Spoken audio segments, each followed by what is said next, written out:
اعوذ باللہ من الشیطان الرجیم بسم اللہ الرحمن الرحیم۔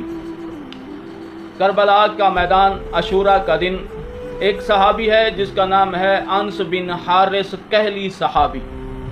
امام حسین نے جب انس کو عمر سعد کے پاس بھیجا کہ جا کے پوچھ کے آؤ کہ عمر سعد تو کیا چاہتا ہے، تو عمر سعد نے کیا جواب دیا؟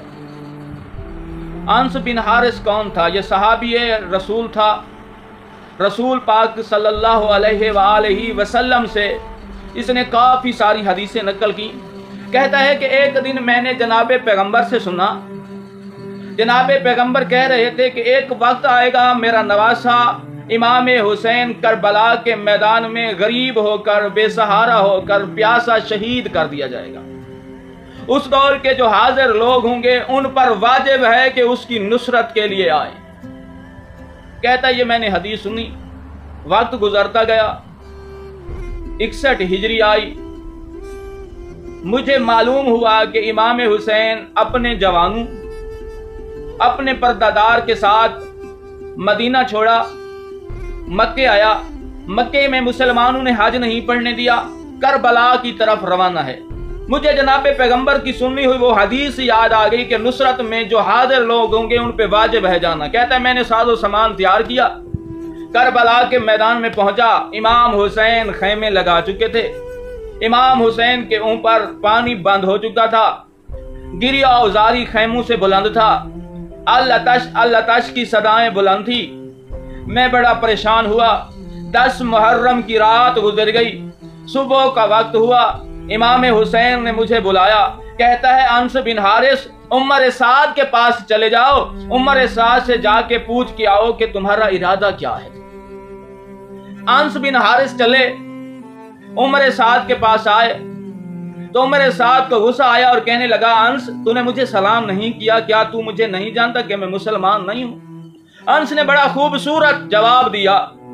کہتا ہے وہ کیسا مسلمان ہے جو نواسا رسول کے قتل میں اپنی کمر باندھ چکا ہے، ارادہ کر چکا ہے، میں اسے کیسا مسلمان سمجھوں؟ انس نے کہا عمر سعد امام پوچھ رہے ہیں کہ تمہارا ارادہ کیا ہے؟ عمر سعد نے کہا انس امام حسین کو جا کے کہہ دو کہ آپ کو میں نے قتل کرنا ہے، میری مجبوری ہے۔ انس نے کہا کہ قتل کرنے کے بعد تجھے پتہ ہے کہ تمہارے ساتھ کیا ہوگا؟ دنیا میں بھی ذلیل ہوگا، آخرت میں بھی جہنم میں جل کے راکھ ہو جائے گا۔ کہتا ہے میں جانتا ہوں۔ امام حسین کے قتل کے بعد عمر سعد کہتا ہے قتل کرنے کے بعد مجھے جہنم میں جلایا جائے گا، میں دنیا میں ذلیل ہو جاؤں گا، لیکن میری مجبوری ہے، ابن زیاد کے حکم کو ٹال نہیں سکتا، اس کی اطاعت کو چھوڑ نہیں سکتا۔ انس وہاں سے چلا، امام کے پاس آیا، عالی مقام میرا مولا عمر سعد جو ارادہ کر چکا ہے نہ اسے پیچھے ہٹنے والا نہیں ہے۔ امام حسین نے کہا انس عمر سعد کے جسم میں حرام خون پیدا ہو چکا ہے، اب اسے ہدایت کی جائے یا نہ کی جائے وہ پیچھے ہٹنے والا نہیں ہے۔ انس امام کی خدمت میں آیا، مولا اجازت ہے، میں میدان جانا چاہتا ہوں۔ مولا نے اجازت دی۔ بحر جنگ میں انس بن حارث نے غوطہ لگایا۔ کہتے ہیں اس طرح جنگ کی نا لگتا تھا کہ جنگل میں بھیڑیوں پہ شیر نے حملہ کر دیا ہے۔ انس بن حارث کوئی جوان نہیں تھا بھائی جان، عزیزان محترم۔ انس بن حارث ایک بزرگ انسان، سفید ریش، کمر جھکی ہوئی، ہاتھوں میں کپ کپی جاری، زبان میں توتلا پن، چلنے سے قاصر، گھٹنے ساتھ نہیں دیتے، چل سکتا نہیں ہے، بڑی مشکل سے چلتا ہے۔ اور امام سے جب اجازت مانگی نا، امام فرماتے ہیں انس اس طرح لڑا جس طرح ایک نوجوان میدان جنگ میں اترتا ہے۔ حیران کر دیا ہے پوری فوج اشقیا کو کہ اتنا بزرگ اور ضعیف العمر بھی اس طرح لڑ سکتا ہے۔